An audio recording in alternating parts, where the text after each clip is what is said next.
I'm Rishim Sachdeva, and this is the Great British Chef's signature series. I started cooking very early. I remember making full-blown dinners at home when I was like 12. I remember biting into an apricot kernel when I was like about 6, 7. And I think that was the most ugly tasting thing I ever tried at that time. But that memory is still with me, and I love bitter flavors now. When I gave up meat, I thought I was stepping away as a chef from 5 really good ingredients. What I didn't realize that I was stepping into a world of unknown ingredients, which has led me create all of these dishes. So that was the turning moment where I realized, there's sometimes you have to move back to actually move forward. Hi guys, I'm Rishim and you are at Tendril. We are making a really interesting, very simple roast cauliflower dish with kimchi and some pickled raisins. So for that, first up, we need a really good quality, fresh, clean cauliflower. We're gonna use the stems, we're gonna use the leaves.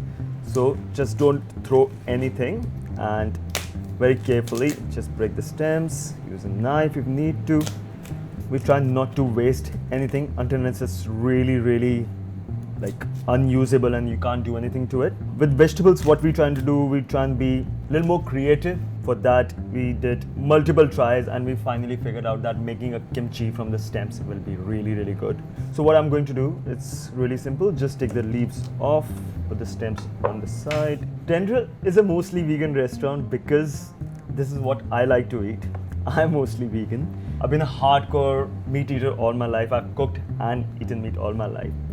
2 years ago, I decided to challenge myself and change and see what I can come up with, what dishes I could come up with. There's one thing I couldn't give up, that was cheese. Hence, it's the mostly vegan on it. And secondly, because it's fun, When I was writing the menus, we realized it was coming out to, mostly the dishes were coming out to be vegan, hence the name kind of stuck with us. I'm just gonna put the leaves on the side. We're gonna use them also in the kimchi. So when I start to ferment, when I start to make kimchi from the stalks are really hard to bite. It's got a really strong bite to it. So I'm just gonna go onto 1 centimeter thick. The reputation of vegan cooking is definitely changing. Chefs are putting a lot of thought behind what goes on the menu. I think we have definitely come a long way from a chicken stock mushroom risotto with no cheese for a vegan dish. The reputation is changing in terms of we are getting very creative. This dish has taken us about 6 months to crack. We wouldn't put in so much effort, we wouldn't go to great lengths if I was serving with a meat dish. So it would just be a side on a plate rather than the whole dish.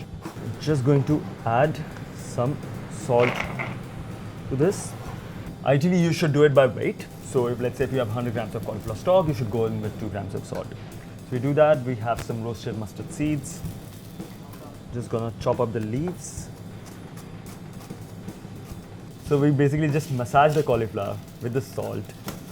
So at this stage, you can add whatever aromas, whatever spices you want. It's totally up to you. Just have fun with it, experiment. Its recipe is just a guideline. It's not the hard and fast rule. And we just get a nice sanitized, clean kinna jar. You wanna fill it up till the top. Not going to do that right now, but yeah, you wanna fill it up till the top, seal it and leave it there. It should ideally take anywhere from 10 days to 2 weeks. You might wanna burp it after every 8 days to just open it, release all the gases and put it back down. It should start to look something like this. I think it's a lot of fun going wrong with kimchi, so you kind of know what not to do the next time. Once you crack the whole thing, it's actually really interesting. So now we're doing a simple cauliflower puree. So I'm just gonna take the florets out, trim them down. So you basically get the stalk. It's again really hard to eat. You could ferment that, but we just wanna add one more richness to, one more layer to the whole dish. So we grate it, and any trimmings you get from the cauliflower, we grate that also.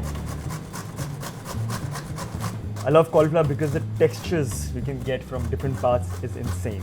You could just, once I've grated, you can just add a little salt to it, just add little spices to it, and you're done, you're good to go. You don't even need to cook it any further. So if you have any trimmings left over, you can just add them in there. Any florid trimmings left over, you can just add that in there. Now, what we want to do, just caramelize it on a very low heat with a bit of fat in it. little bit of oil. I'll go in with a touch of salt now. And just go on a very low heat. So this would take, depending on your range, this would take anywhere between 25 to 30 minutes. It will turn really nice and deep dark brown. Yeah, so we caramelize the cauliflower first of all because it adds the right nuttiness to it. It adds another layer of flavor. So we have fresh kimchi, then we have roasted cauliflower, and the caramelized one will add really good depth of flavor to the whole dish. So once the cauliflower is caramelized, in a mostly vegan or in a non-vegan version, you would add more chicken stock, you would add loads of butter, and you would finish it up with cream. So that's what it's going to look like. Again, very, very nice and rich, beautiful depth of flavors to it. So what do we want to do now is basically marinate the cauliflower in the cauliflower puree and the kimchi juice so that it kind of absorbs all the flavor and just becomes a bit more happier. So we'll just take a spoon of that. I've always been a little confused with what do you do with all the liquid that's left over from kimchi. You end up eating the kimchi. Now the liquid is too spicy, you can't really drink it. And it's too runny to actually put on a dish. So we try and again be a bit creative with it, see what we can do with it rather than just chucking that away. I think it's all mostly been used anyways, right? So yeah, there we go. Just a bit of liquid just to add the right acidic notes to the dish. Just marinate that, mix that up a little bit more. It's already got some liquid in it. So just get a good, nice, thick piece of cauliflower stock. Put that in there and literally just rub it in like you would rub a piece of meat. So I'll just add a little bit more fat to it. Just going to drop that in the oven. The oven's at about 180 and that will take about 10 minutes. Cauliflower should be done now. Like I said, I don't want it to be super overcooked.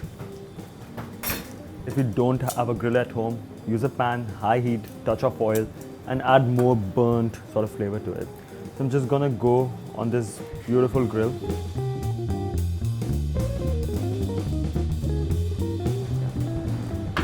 We're gonna start to plate this very quickly.